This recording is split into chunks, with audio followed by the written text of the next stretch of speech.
Penguin Random House Audio presents Camilla's Roses, a novel by Bernice L. McFadden. Read for you by Janina Edwards, Robin Miles, Karen Murray, Adenrele Ojo, and Emana Rachelle. For the Circle. Andrea, Cece, Dawn, Daisy, Gloria, Doris, and Loretta.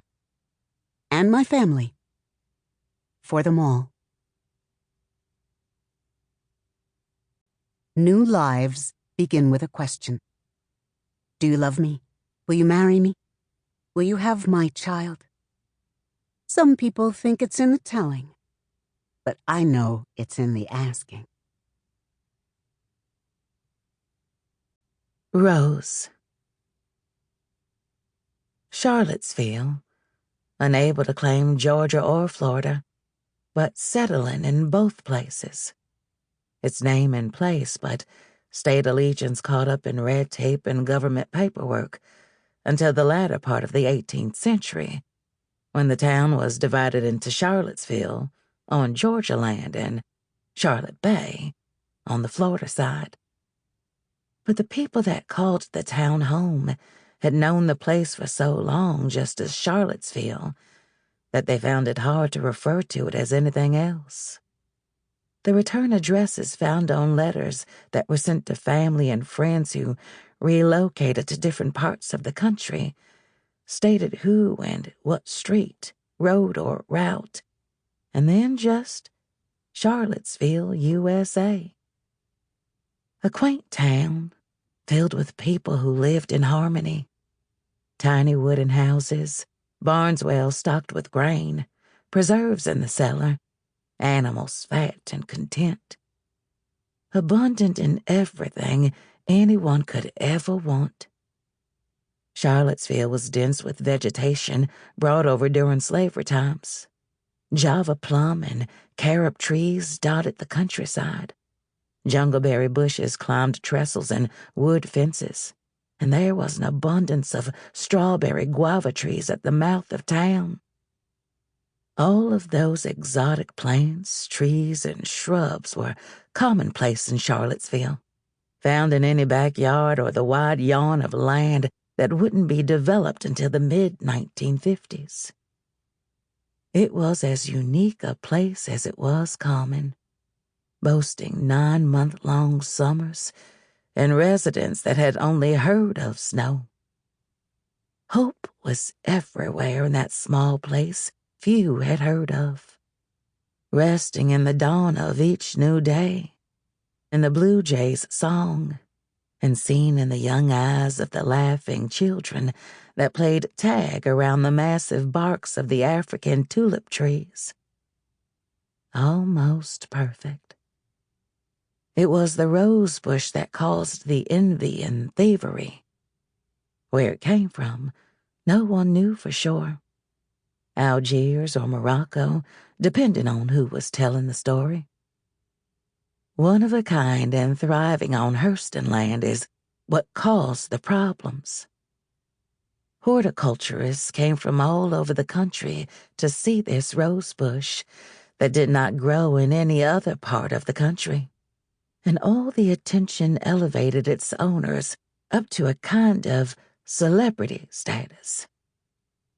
It had been stolen a number of times, dug up in the thick of night, and hauled away by some jealous neighbor, but always returned, wilted and half dead.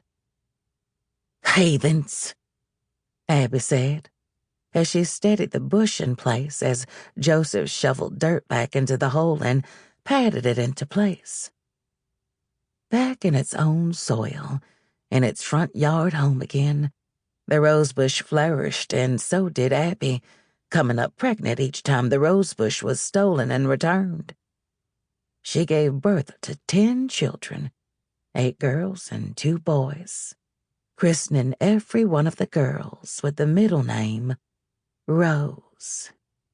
And they in turn did the same, and the same holds true for every girl child after that, and so on and so on.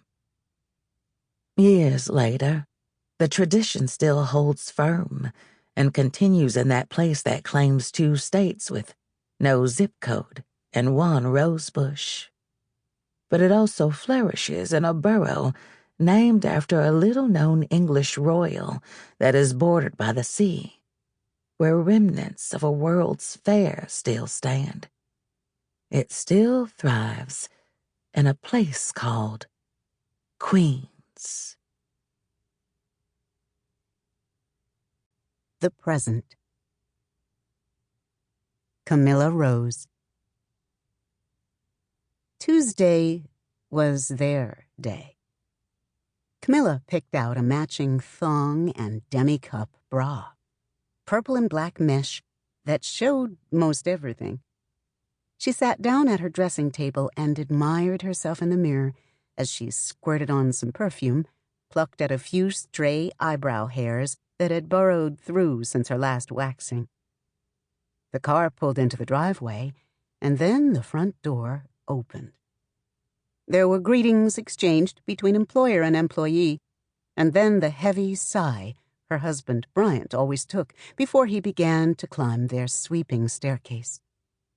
When he walked into the bedroom, she was seated on the mahogany 4-poster king-size bed facing him, bent over seductively so that her hair covered her eyes. She had on the spiked black pumps she'd bought for an art reception they'd attended some time back. The pumps, he said, did something to her legs, something that drove him wild. She remembered he couldn't stop staring at her that night. Those pumps, that dress, and the way she wore her hair swept up, except for a few strands that floated down her neck, bouncing and beckoning him to kiss her shoulder blades. Which he did, every time he called for another martini. He told her on the way home that night that she'd have to keep them on, the pumps, and when he got her home that night, he fucked her until she thought he'd break himself off inside of her. Now, sitting there on the bed, her legs spread wide, the mesh material barely covering her vaginal lips, and throwing even more coals onto the fire by twirling a lollipop between her candy apple red-painted lips. Bryant dropped his briefcase and pushed the door shut behind him. "Crawl," she said, and Bryant plummeted to his knees and did just that. Tuesday was their day.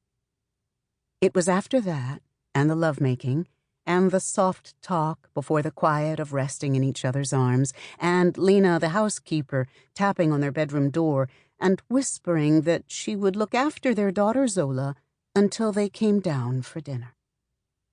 It was after all that Bryant stepped in behind her in the shower, kissed her neck and cupped her soapy breasts in his hands, and caressed her still erect nipples between his forefinger and thumb, and then pressed his hard-again penis against her backside and allowed his passion to carry him away, and squeezed her breast a little too roughly for Camilla's liking, even though she didn't voice her protest. It wasn't until then that he felt the lump. What's this? What's this? That question took on a life of its own, Bryant's textured tone dropping away. Not even the letters of that question remained. When she heard it reverberating in her ears, she could not picture the spelling of the words.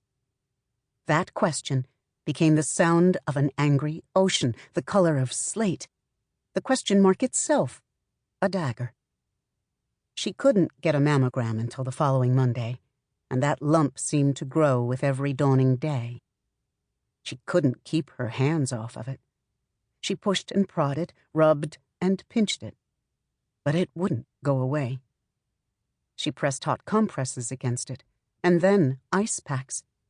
She rubbed salve on it and the green pulp from the aloe vera plant. She cupped it at night and spoke to it, prayed it away, and cursed it to hell. Bryant told her she was worried about nothing. Babette, her mother-in-law, said that it was probably just a cyst. A cyst! And besides, You're just 30 years. Sample complete. Ready to continue?